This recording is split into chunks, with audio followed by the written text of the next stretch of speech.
मज़ार के अंदर दाखिल नहीं हो सकती। वेखो गल नूं सोचो, इत्थे औरतां तैयार होंदियां ने, चलो जी असीं कित्थे चले हैं, सुल्तान बहु चले हैं, कित्थे चले हैं जी असीं फलाने बाबा फरीद ते चले हैं, कित्थे चले हो जी फलाने चले हैं। ओए अपने बंदे की खिदमत करनी नहीं तो बाबियां दे दरबारां ते पे दौड़दियां ने। बंदे नूं कदी जी करके नहीं बुलाया, बंदे नूं कदी रोटी नहीं पूछी, कदी कपड़े धो के नहीं दिते, ते दरबारां ते जा रही है। की है जी बाबे दी मलंगनी है, की है बाबे दी।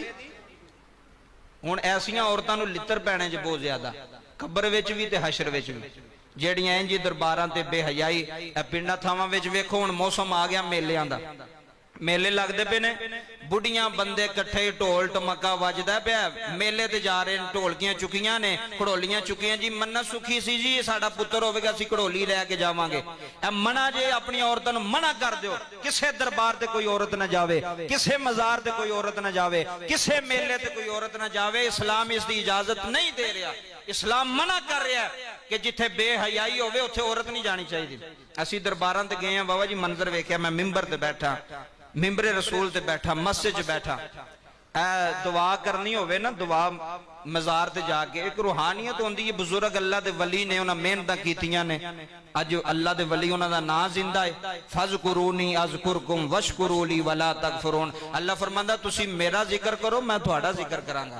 उन्हां अल्लाह दा जिक्र कीता है। वेखियो जी उत्थे दुआ बंदा मंगदा होवे ना, ते बुढ़ियां ने चुस्त कपड़े पाए होंदे ने, तंग कमीज़ां, तंग शलवारां, दुपट्टे उत्ते बरीक जे ले होंदे ने, सुरही पाउडर लाया, मेकअप कीता, ए दुआ मंगण जा रही जी मियाँ साहब दे दरबार, पीर मेरे अली शाह साहब दे सुल्तान बहु दरबार। वो जेड़ा दरबार ते दुआ बेचारा मंगण गया हुंदा, ओहदा भी ध्यान बुढ़ियां लो जांदा। सही बात कह रहे हैं, वो रूहानियत खत्म हो जाती है, वो अंदर दा सुकून मुक जाता है। वो बुढ़िया ने प्या ताड़दा कि यार केड़ी आई है, केड़े कपड़े पाए सु, की कीता सु। हालांकि मज़ार दे अंदर बह के इस चीज का सोचना, बंदा किधर जा रहा है। अल्लाह दे वली दे बूहे ते बह के, एक फकीर एक दरवेश दे बूहे ते बह के, जुर्म किदा है। वो जड़ा खामद है ना, वो बहुत लानती आदमी जड़ा अपनी बुढ़ी नूं तैयार करके तो उत्थे मेले ते लैके आया, ते दरबार लैके आया। औरत दा बिल्कुल दाखला ये असीं हुकूमत अगे भी अपील करने आ, और वफाक के जिन्हां दे अंडर दे अंदर उन्हां ते मना करना कोई नहीं, माल आ रहा।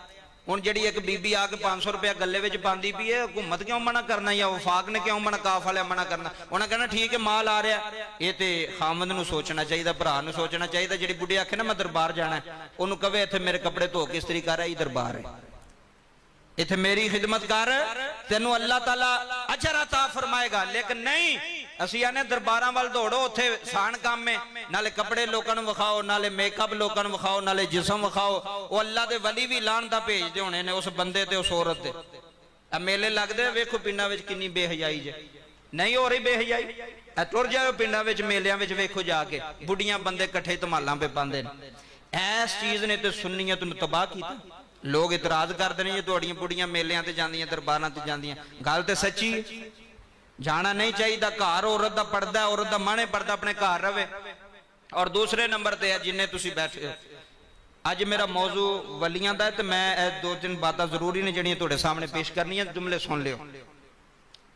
ए जिहड़े गल्ले पे होंदे ने ना, गल्ले तुसी इमाम साहब टुर जाओ, दाता साहब टुर जाओ, कितले होर टुर जाओ, ए जिहड़े गल्ले होंदे ने ना, गल्ले जेडे संदूकचे बनाए होंदे ने, उन्हां विच पैसे ना पाया करो। गल मेरी गौर नाल समझो तो फायदा होगा।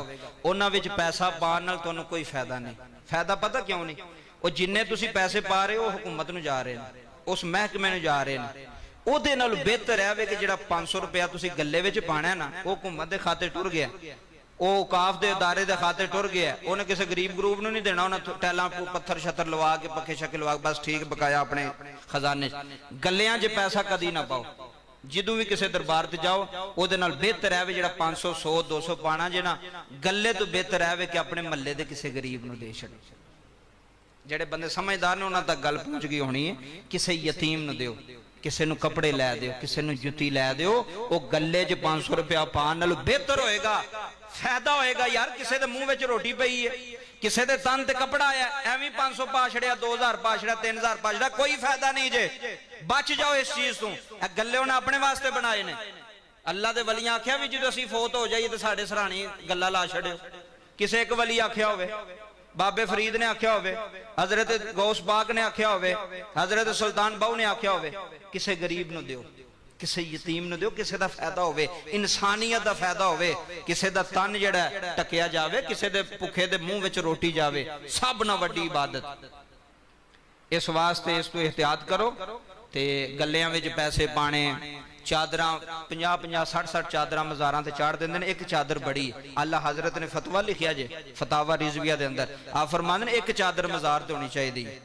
ਇੱਕ ਐਨੇ ਵੀ 10 ਚਾਦਰਾਂ ਆ ਰਹੀਆਂ ਨੇ, ਚਾਦਰ ਚਾੜ ਰਹੇ ਆ। ਹੁਣ 1500-2000 ਦੀ ਚਾਦਰ ਕਿਸੇ ਲੈਣੀ ਹੈ ਨਾ ਤੇ ਜਾ ਕੇ ਦਰਬਾਰ ਤੇ ਚਾੜਨੀ ਹੈ, ਉਹਦੇ ਨਾਲ ਬਿਹਤਰ ਹੈ ਕਿ 1500-2000 ਨਾ ਕਿਸੇ ਆਪਣੇ ਰਿਸ਼ਤੇਦਾਰ, ਕਿਸੇ ਗਰੀਬ ਨੂੰ ਦੇ, ਕਿਸੇ ਮਸਕੀਨ ਨੂੰ ਦੇ, ਕਿਸੇ ਯਤੀਮ ਨੂੰ ਦੇ। ਉਹਦਾ ਫਾਇਦਾ ਹੋਵੇਗਾ ਬਾਬਾ ਜੀ, ਅੱਲਾ खुश ਹੋਵੇਗਾ, ਵਲੀ ਵੀ खुश ਹੋਣਗੇ। ਐ ਨਹੀਂ ਮੈਂ ਮੰਨਤ ਮੰਨੀ ਸੀ ਮੈਂ ਚਾਦਰ ਹੀ ਚਾੜਨੀ, ਕਈ ਆਂਦੇ ਨੇ ਮੈਂ ਮੰਨਤ ਮੰਨੀ ਮੈਂ ਚਾਦਰ ਹੀ ਚਾੜਨੀ। ਉਹ ਚਾਦਰ ਚਾੜਨ ਨਾਲ ਤੈਨੂੰ ਕੀ ਫਾਇਦਾ ਹੋਣਾ? ਅਗਰ ਤੇਰਾ ਚਾਚੇ ਦਾ ਬੱਚਾ, ਅਗਰ ਤੇਰੇ ਮਾਮੇ ਦੀਆਂ ਧੀਆਂ ਰੁਲਦੀਆਂ ਪਈਆਂ ਨੇ, ਤੇਰੀਆਂ ਚਾਦਰਾਂ ਕਿਸੇ ਪਾਸੇ ਜਾਣਗੀਆਂ ਜੀ? ਤੇਰੀਆਂ ਮੰਨਤਾਂ ਕਿਸ ਪਾਸੇ? ਗਰੀਬ, ਯਤੀਮ, ਮਸਕੀਨ ਦਾ ਖਿਆਲ ਰੱਖੋ, ਇਨਸਾਨੀਅਤ ਦਾ, ਜਿਹੜੇ ਜ਼ਿੰਦਾ ਨੇ ਉਹਨਾਂ ਦਾ ਖਿਆਲ ਰੱਖੋ।